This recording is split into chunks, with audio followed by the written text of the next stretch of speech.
கெட்டவர்களுக்கு நல்லது நடக்க 5 காரணங்கள். நம்ம நிறைய தடவை இந்த மாதிரி யோசிச்சிருப்போம் இல்லையா? ஏன் கெட்டவர்களுக்கு நல்லது நடக்குது? நான் எப்பயுமே நல்லது தான் யோசிக்கிறேன், யாரையும் புண்படுத்தக்கூடாது, மற்றவங்களை கஷ்டப்படுத்தக்கூடாது அப்படின்னு நினைக்கிறேன். ஆனால் எனக்கு ஏன் நல்ல விஷயங்கள் நடக்க மாட்டேங்குது? அப்படியே நடந்தாலும் கெட்டவங்களுக்கு நல்ல விஷயங்கள் ரொம்ப ஈஸியாக கிடைக்குது. நல்லவர்களுக்கு பல கஷ்டங்களை கடந்த பிறகுதான் ஒரு சின்ன நல்லது கூட நடக்குது. இந்த மாதிரிலாம் நானுமே நிறைய யோசிச்சிருக்கேங்க. இதை பற்றி தெரிஞ்சுக்க நிறைய புக்ஸ் படித்தேன். சைக்காலஜி ரிலேட்டடான ஆர்டிகல்ஸ்லாம் படித்ததுலேருந்து எனக்கு இதுக்கான விடை கிளியராக கிடைச்சிது.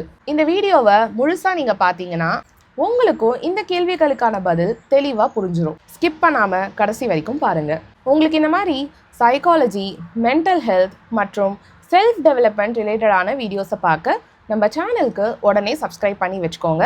அது மட்டும் இல்லாமல் பக்கத்தில் இருக்கிற பெல் ஐக்கனையும் கிளிக் பண்ணி வச்சுக்கோங்க. நான் போடுற வீடியோஸ் நோட்டிஃபிகேஷன்ஸாக உங்களுக்கு வாரந்தோறும் வந்து சேரும். சுயநலமாக இருக்கிறவங்க ப்ரமோஷன்ஸ் வாங்குறதையும், ஏமாத்துறவங்க பணக்காரர் ஆகிறதையும், ரொம்ப திமிராக இருக்கிறவங்க சந்தோஷமாக இருக்கிறதையும் நம்ம பார்த்துக்கிட்டே தான் இருக்கோம். சைக்காலஜிஸ்ட் இதை ஜஸ்ட் வேர்ல்ட் ஃபேலசி அப்படின்னு சொல்கிறாங்க. வாழ்க்கை எப்பயுமே நம்மளை நியாயமாக தான் ட்ரீட் பண்ணணும் அப்படின்னு நம்ம நினைக்கிறோம். ஆனால் எப்பவுமே அது நடக்கிறது இல்லை. நம்ம புராண கதைகளில் கூட அசுரர்கள் ராவணனா இருக்கட்டும், ஹிரண்யகசிபுவா இருக்கட்டும், கெட்டவர்களா இருந்தும் அவங்களோட ஃபோக்கஸ்னாலையும் அவங்க தொடர்ந்து போடுற எஃபர்ட்னாலையும் ரொம்ப செல்வந்தர்களா, சக்தி வாய்ந்தவர்களா இருந்திருக்காங்க. இந்த மாதிரி ஆட்கள் எப்படி ஜெயிக்கிறாங்க அப்படிங்கிற காரணங்களை நம்ம ஒன்னொன்னா பார்க்கலாம். முதல் விஷயம், பவர் ஆஃப் மேனிப்புலேஷன். இந்த கெட்டவர்கள் எல்லாமே மேனிப்புலேஷன் பண்றதுல தேர்ச்சி பெற்றவங்களா இருப்பாங்க. அடுத்தவர்களை எப்படி சூழ்ச்சி திறனோட கையாளணும் அப்படிங்கிறத இவங்க நல்லா புரிஞ்சு வச்சிருப்பாங்க. அதாவது மற்றவங்க மைண்டோட ரிமோட் இவங்க கையில தான் இருக்கும். அவங்க மற்றவங்களுக்கு நல்லது நினைக்காவிட்டாலும் அவங்கள எப்படி இவங்களுக்கு சாதகமா செயல்பட வைக்கணும் அப்படின்னு இவங்களுக்கு நல்லாவே தெரியும். ரெண்டாவது விஷயம், ரிஸ்க் டேக்கிங் நேச்சர். கெட்டவர்கள் பெருசா எதுக்குமே பயப்பட மாட்டாங்க. அவங்க நினைக்கிறத அடையிறது தான் அவங்களோட ஒரே குறிக்கோளா இருக்கும். அதனால அவங்க நினைக்கிறத அடையறதுக்கு எவ்வளோ தூரம் வேணா ரிஸ்க் எடுக்க தயாரா இருப்பாங்க. ஒரு விஷயத்துல ரிஸ்க் எடுத்து அதை கரெக்டா செயல்படுத்துறவங்களுக்கு வாய்ப்புகளும் நிறைய வரும். மூணாவது விஷயம், நெட்வொர்க்கிங் அட்வான்டேஜ். சோஷியல் சைக்காலஜி அப்படிங்கிற பிரான்ச்ல என்ன இருக்குன்னா, இந்த ரூல்ஸ்க்கெல்லாம் முக்கியத்துவம் கொடுக்காதவர்களுக்கு ரொம்ப பவர்ஃபுல்லான நெட்வொர்க் இருக்குமா. அவங்க நெட்வொர்க்ல இருக்கிற மக்களை தக்க வச்சுக்கிறதுக்கு அவங்க லஞ்சம் இல்லை செல்வாக்கு, அதாவது இன்ஃப்ளூயன்ஸ்னு சொல்கிறோம்ல, இந்த மாதிரி ஷார்ட்கட்ஸ் எல்லாம் பயன்படுத்துவாங்க. இதனாலேயே அவங்களோட முன்னேற்றம் நல்லவர்களோட கொஞ்சம் ஃபாஸ்டாகவே இருக்கும். நாலாவது விஷயம், லேக் ஆஃப் கான்சைன்ஸ். நல்லவங்க எப்பயுமே ஒரு விஷயத்தை பற்றி நிறைய யோசிப்பாங்க. ஒரு செயலை ஆரம்பிக்கிறதுக்கு முன்னாடி யாருக்கும் எந்த விதமான பாதிப்பும் வரக்கூடாது அப்படின்னு நிறைய யோசிப்பாங்க. ஆனால் இந்த கெட்டவர்கள் குற்ற உணர்ச்சியெல்லாம் பெருசாக இல்லாமல் அவங்க நினைக்கிறத அடையிறத பற்றி தான் யோசிப்பாங்க. ஸோ இவங்களுக்குலாம் பெருசாக இதை பற்றிலாம் யோசிக்காததுனால ஸ்ட்ரெஸ்ஸும் கொஞ்சம் கம்மியாக தான் இருக்கும். அவங்க நினைக்கிறத செய்யறதுக்கான எனர்ஜியும் அவங்களுக்கு நிறையவே கிடைக்கும். நிறைய செலிப்ரிட்டிஸ் பப்ளிசிட்டி பண்ணி தவறான விஷயங்களை செஞ்சு கூட ஜெயிக்கிறத, பிரபலமாறத நம்ம தினமுமே பார்த்துட்டு தானே இருக்கோம். ஐந்தாவது விஷயம், கான்ஃபிடென்ஸ் இல்யூஷன். சைக்காலஜியில் இதை கான்ஃபிடென்ஸ் எஃபெக்ட் அப்படின்னு சொல்கிறோம். இந்த கெட்டவர்கள் எல்லாமே ரொம்ப ஓவர் கான்ஃபிடென்ஸோட தான் பேசுவாங்க. இந்த சமூகமும் இவங்களோட இந்த ஓவர் கான்ஃபிடென்ஸை அவங்களோட திறன், அவங்களோட தகுதி அப்படின்னு தப்பா நினைச்சிட்டு அவங்கள ரொம்பவே கொண்டாட ஆரம்பிச்சிடுது. மக்கள் பணத்துக்கும் பவருக்கும் தான் நிறைய மதிப்பு கொடுக்கறதுனால இந்த மாதிரி ஆட்கள் தான் வெற்றியாளர்கள் அப்படின்னு நம்மளும் நம்புறோம். என்னதான் இந்த மாதிரி கெட்டவர்கள் வெற்றியாளர்களா காணப்பட்டாலும் இந்த வெற்றி நிரந்தரம் கிடையாது. பகவத்கீதையில கிருஷ்ணர் என்ன சொல்றாரு? அதர்மம் தற்காலிகமா வென்றாலும் தர்மத்தின் வெற்றியே நிரந்தரமானது. இந்த மாதிரி கெட்டவங்க வெளியிலேருந்து பார்க்க ரொம்ப சந்தோஷமா எல்லா வளத்தோட இருக்கிற மாதிரி இருந்தாலும் உள்ள அவங்களுக்கு பேராசையும் எப்பயுமே ஒரு விதமான திருப்தி இல்லாததுனாலையும் அவங்க கஷ்டப்பட்டுட்டு தான் இருக்காங்க.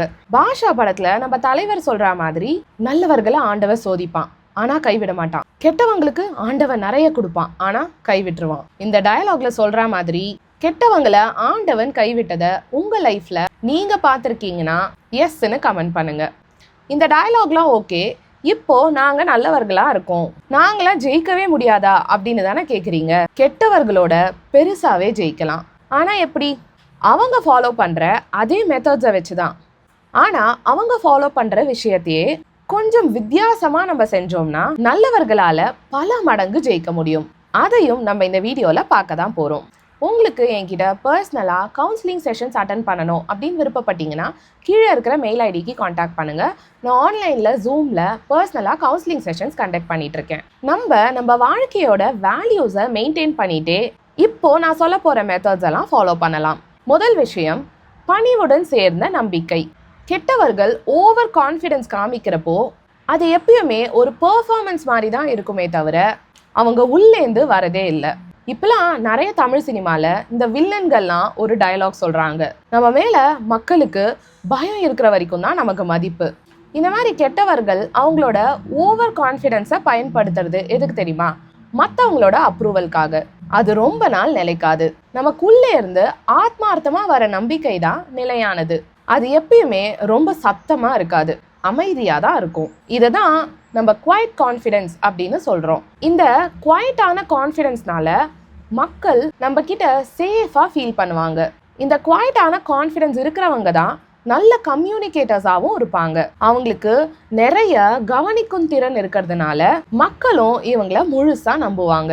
இதனால கெட்டவர்கள் மாதிரி ஒரு விதமான பயம்னாலையும் பொய்யாகவும் நெட்வொர்க் ஃபார்ம் ஆகாது. இப்பவும் தலைவரோட ஒரு டயலாக் தான் எனக்கு ஞாபகம் வருது. என்கிட்ட இருக்கிற கூட்டம் நான் சேர்த்த கூட்டம் இல்ல, அன்பால தானா சேர்ந்த கூட்டம் அப்படின்னு படையப்பா படத்துல சொல்வார்ல.